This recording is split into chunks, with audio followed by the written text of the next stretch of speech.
दुलाहारी की इस पावन धरा को सबसे पहले नमन। साथ ही हमारे मंच पर विराजमान तमाम समाज के उद्धारक, समाज के सुधारक और हमारी आजादी के लिए और हमारे हक अधिकारों के लिए लड़ने वाले तमाम मेरे पुरखों को शत शत नमन जोहार करता हूं। आज के मौके पर यहां पर चिंतन शिविर के माध्यम से जो कार्यक्रम आयोजित किया जा रहा है, उस कार्यक्रम में बांसवाड़ा, डूंगरपुर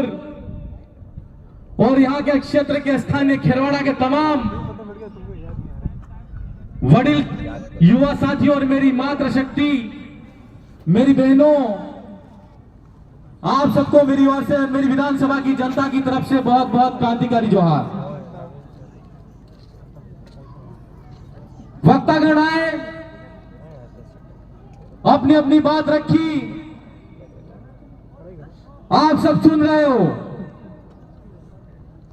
लेकिन कुछ समय पहले की जो बात होती थी तो राजनीतिक पार्टियों ने, चाहे वो जितनी भी आई हो गई हो, और उनसे लड़कर हमारे नेता जो बनते थे, उन लोगों ने हमारे समाज के अंतिम सिरे तक जो बैठने वाला भाई है, उस भाई को और उस बहन को और उस युवा साथी को अपने हक अधिकार के बारे में नहीं बताया। अभी हम देखते आ रहे हैं कि कुछ समय से जिस तरीके से यहां पर जो मध्य प्रदेश, गुजरात और राजस्थान के अंदर ही नहीं, पूरे भारत देश के अंदर आदिवासी युवा हो, चाहे वो वडील हो, चाहे मेरी मातृशक्ति हो या बहन हो, उन सब के अंदर जो क्रांतिकारी भावना आई है, वो भावना वाकई में देखी जाए तो अच्छे अच्छे जो बरगद के पेड़ जो राजनीतिक रूप में स्थापित थे, उन पेड़ों के पेड़ को उखाड़ के फेंक दिया। यह ताकत आदिवासी परिवार की ताकत है। आप सब यहां पर विराजमान हो, यहां पर पुरखों की लड़ाई की बात करें तो आज के मौके पर मैं जिस विधानसभा क्षेत्र से आता हूं, उस विधानसभा के अंदर मानगढ़ धाम है, और इस मानगढ़ धाम का इतिहास जिस तरीके से हमारे द्वारा जो हमारी समाज की सर्टिफिकेट लगाकर जो नेता बन रहे हैं, उन नेताओं ने हमारे जो 1507 आदिवासी 1913 के अंदर मानगढ़ की पहाड़ी पर जो शहीद हुए थे, उनको जो अपमानित करने का काम किया है, उस अपमान का बदला आदिवासी समाज कभी नहीं भूलेगा। यह मैं कहना चाहता हूं इस मंच के माध्यम से उनको। पहले चलाते थे, चल गया, लेकिन अब नहीं चलेगा। मानगढ़ की पहाड़ी पर जिस समय गोविंद गिरी महाराज के नेतृत्व में हमारे जो आदिवासी भाई थे, वो इकट्ठा होकर आदिवासियों के लिए स्वराज्य की मांग कर रहे थे, तो अंग्रेजी हुकूमत ने वहां पर चढ़ाई करके अंग्रेजों ने गोली मारी थी। तो हम जो मन्ना लाल जी रावत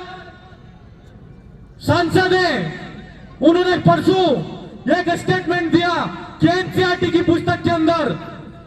जो आदिवासी समाज का जो इतिहास लिखा जा रहा है, उसमें परिवर्तन होना चाहिए। मैं आज समाज की जादव और चिंतन शिविर के माध्यम से उनको कहना चाहता हूं, और सोशल मीडिया, व्हाट्सएप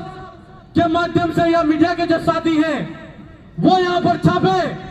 कि उन्होंने जो स्टेटमेंट दिया है वो पाठ्यक्रम बदलने की बात करते हैं, और आदिवासी समाज ने अगर ठान लिया तो निश्चित तौर पर पाठ्यक्रम की बात छोड़ो, आपका इतिहास मिट जाएगा। यह मैं कहना चाहता हूं।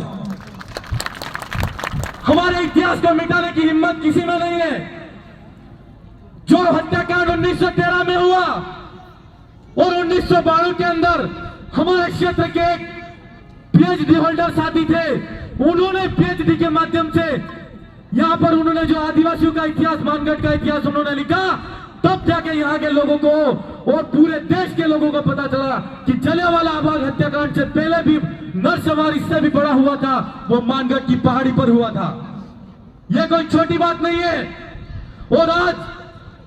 कोई अगर राजस्थान की विधानसभा में जाकर या कोई हमारा राजकुमार जी रोज जो संसद में जाकर हमारे आदिवासियों के इतिहास के बारे में लिखने के लिए एनसीईआरटी को कहते हैं या लेटर लिखते हैं, तो एक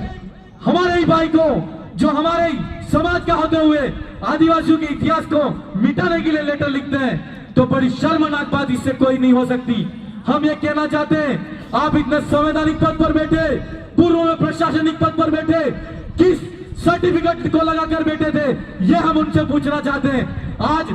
ये आदिवासी समाज देख रहा है, आदिवासी समाज का युवा देख रहा है। और मन्नालाल जी रावत से मैं पूछना चाहता हूं कि आप जिस पार्टी से आते हो, राष्ट्रभक्ति की बात करते हो, देशभक्ति की बात करते हो, 1913 के अंदर जो नरसंहार हुआ, उस नरसंहार के अंदर हम पूछना चाहते हैं उस देशभक्ति पार्टी से, और आपसे भी पूछना चाहते हैं कि डूंगरपुर का राजा कौन था, बांसवाड़ा का राजा कौन था, और संतरामपुर का राजा कौन था, यह हम आपसे पूछना चाहते हैं। जब हत्याकांड हुआ तो वहां पर जो फौज लगी थी, वो मेवाड़ पीलकोर, उस मेवाड़ पीलकोर की स्थापना किसने की थी? राजपूत रेजिमेंट जो बना था, और राजपूत रेजिमेंट कौन था, यह पूछना चाहते हैं। और आज जिस देशभक्ति की आप बात करते हो, और आदिवासियों तो जिस आप देशभक्ति की बात करते हो, उस आदिवासी तो उस देशभक्ति से पहले भी लड़ाई लड़ने वाला आदिवासी समाज है। और आज हम हमारे समाज का जो इतिहास लिखा जा रहा है और हमको देशभक्ति का पाठ पढ़ा रहे हो आप, सोचने वाली बात है मेरे भाइयों। आज जिस तरीके से नागपुर से सेंटर चलता है और उस सेंटर से उस पाठशाला से वो पढ़कर निकले हैं, तो वो उनके ही पाठ्यक्रम की बात करेंगे, चाहे वो विधानसभा की बात हो, चाहे लोकसभा की बात हो। जो उस पार्टी से आता है वो मात्र आरएसएस की जो विचारधारा की बात करता है, वो आदिवासी समाज की विचारधारा की बात नहीं करता है। आज हम इस मौके पर कहना चाहते हैं कि आज हमारे इतिहास के बारे में अगर छेड़छाड़ी करने की बात करते हैं, तो राजस्थान की सरकार को भी कहना चाहते हैं कि राजस्थान की विधानसभा जब चले तो आदिवासियों का जो इतिहास लिखा जा रहा है उसको एक अक्षर को भी मिटा के देख लेना, हम संसद के अंदर क्या करते हैं और विधानसभा के अंदर क्या करते हैं, ये आपको पता चलता है। आप सब तमाम साथी बैठे, इस मौके पर मैं जागरूकता के माध्यम से एक बात और कहना चाहता हूं कि इस धुलाहारी की पावन धरा के अंदर ये ऊंचे ऊंचे जो पहाड़ दिख रहे हैं, ये जो हसीन वादियां दिख रही हैं, उन हसीन वादियों को आप देख रहे हो। वहां पर रहने वाला जो आदिवासी समाज है, वो युगों युगों से रहने वाला समाज है। ये इतिहास कहता आया है। आज के इस मौके पर आप सबसे मेरा कहना है कि जिस तरीके से फॉरेस्ट एक्ट के नाम से सरकार आदिवासियों की जमीन पे कब्जा करना चाहती है, तो उस फॉरेस्ट एक्ट को के अंदर एक प्रावधान दिया हुआ है 2006 के अंदर वन संरक्षण अधिनियम और वनाधिकार अधिनियम जो बना, उसके अंदर संशोधन बिल आया, और उस बिल के अंदर यह आया कि जहां जहां पर आदिवासी इलाका है, उस आदिवासी इलाके के अंदर वनाधिकार अधिनियम की धारा 4 के अंदर जो आदिवासी भाई रहता है, उस आदिवासी भाई को जहां पर फॉरेस्ट लैंड के नाम से अगर सरकार ने जमीन अधिग्रहित कर रखी है, उस जमीन के अंदर पट्टा आवेदन करने का अधिकार आदिवासियों को है। मैं आज सब तमाम साथियों से कहना चाहता हूं कि इस क्षेत्र के अंदर फॉरेस्ट एक्ट की बात तो हो ही रही है, लेकिन अनुसूचित इलाके की भी बात होनी चाहिए। संविधान का जो अनुच्छेद 244 है, उस अनुच्छेद के अंदर पैसा एक्ट लागू है, और पैसा एक्ट के माध्यम से एक प्रावधान लागू है जिसको हम कहते हैं ग्राम सभा। और मैं आपको इस माध्यम से यह कहना चाहता हूं कि गांव गांव के अंदर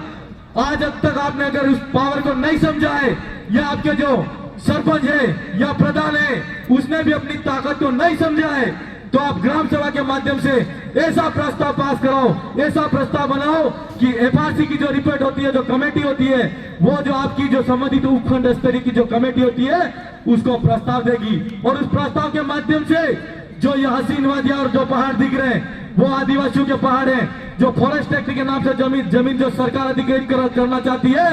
ग्राम सभा का गठन करके उस पर कब्जा करने की तैयारी शुरू करो, ये मैं आपसे कहना चाहता हूं। क्योंकि हमारे अधिकारों के बारे में कोई कानून का ज्ञाता कहने नहीं आएगा, कोई बोलने नहीं आएगा। जो अधिकार अगर संविधान हमको देता है, उन अधिकारों की जानकारी के लिए संविधान को पढ़ो, और संविधान को नहीं पढ़ सकते तो विशेषज्ञों से राय लेके उसके बारे में हमको लड़ना चाहिए। ऐसा मेरा आपसे कहना है। आज के मौके पर आपको मेरा कहना है, यहाँ पर शिक्षा स्वास्थ्य की बात भी होनी चाहिए, और इस क्षेत्र के अंदर 244 की मूल भावना के अनुरूप यहाँ पर 100% इलाका आदिवासियों का होना चाहिए। ऐसा मैं नहीं, सुप्रीम कोर्ट कह रहा है। तो इस इलाके के अंदर जो अधिसूचना 2013 के अंदर और 2016 के अंदर आज जो आई थी, उस अधिसूचना के अंदर 45% जो आरक्षण एसटी को है और 5% आरक्षण एससी को है, और 50% आरक्षण अनारक्षित के नाम से दिया जा रहा है। और उसके अंदर 50% जो आरक्षण दिया जा रहा है, उस आरक्षण के अंदर आज की तारीख में हमारे जो युवा बेरोजगार भाई हैं, वो भाई बेरोजगारी की होड़ के अंदर आगे बढ़ रहे, लेकिन उस आरक्षण के बारे में कोई सोच नहीं रहा है। मैं युवा साथियों से कहना चाहता हूं कि क्षेत्र के अंदर हमारे साथ में भी वहां पर 2 एमएलए और बैठे हैं और एक सांसद हैं। आपकी मांग है, उस मांग को बुलंद करने का काम करो, और राजस्थान की जो सरकार है और दिल्ली की सरकार है उसको हिला दो, ये मैं आपसे कहना चाहता हूं।